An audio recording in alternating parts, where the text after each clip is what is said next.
Licensing का issue है ये है जो तंबाकू के उत्पाद हैं हमारे, जैसे बीड़ी सिगरेट वगैरह के जो दुकानदार हैं हमारे, उनको लाइसेंसिंग देने का इसमें प्रावधान है।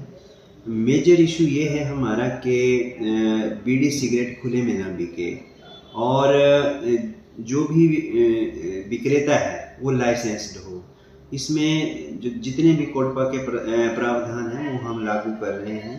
स्कूलों के नज़दीक बीड़ी सिगरेट बेचना वैसे अपराध है और वो हम फिज़िकली वेरीफाई कर रहे हैं। जिनको भी हम लाइसेंस दे रहे हैं वहाँ भौतिक सत्यापन जो है वो जाकर किया जा रहा है हमारी टीमों द्वारा, उसके बाद हम लाइसेंस दे रहे हैं। अब तक हमारे पास लगभग 50 के करीब लाइसेंस जो है वो हम दे चुके हैं पूरे नगर निगम क्षेत्र में।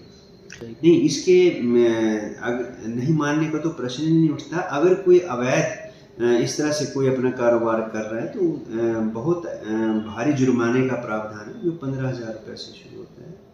तो इसमें तो मैं सभी से निवेदन करूँगा कि जो भी ये कार्य कर रहे हैं, जो भी व्यापारी बंधु कार्य कर रहे हैं, वो हमारे से लाइसेंस ले लें और इस कार्य को नियमानुसार करें, जिससे कि नियमों का पालन सुनिश्चित किया जा सके। वैसे तो ये कंटिन्यूअस प्रोसेस है। हमने 30 नवंबर तक इसकी ये तिथि रखी हुई थी। लगभग लोगों ने अप्लाई किया हुआ है। हमारी भौतिक सत्यापन का भी प्रोसेस जो है चली हुई है और अगर कोई छूटे हुए होंगे तो हम आगे भी इस तिथि को बढ़ा देंगे। ये जो लाइसेंसिंग का इशू है ये है जो तंबाकू के उत्पाद हैं हमारे, जैसे बीड़ी सिगरेट वगैरह के जो दुकानदार हैं हमारे, उनको लाइसेंसिंग देने का इसमें प्रावधान है। मेजर इशू ये है हमारा कि बीड़ी सिगरेट खुले में ना बिके और जो भी विक्रेता है वो लाइसेंस्ड हो। इसमें जो जितने भी कोडपा के प्रावधान हैं वो हम लागू कर रहे हैं।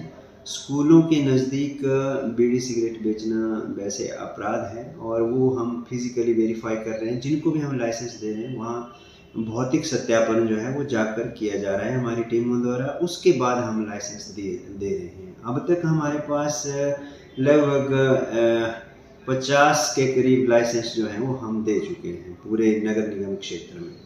नहीं, इसके नहीं मानने का तो प्रश्न ही नहीं उठता। अगर कोई अवैध इस तरह से कोई अपना कारोबार कर रहा है तो बहुत भारी जुर्माने का प्रावधान है जो 15,000 रुपये से शुरू होता है।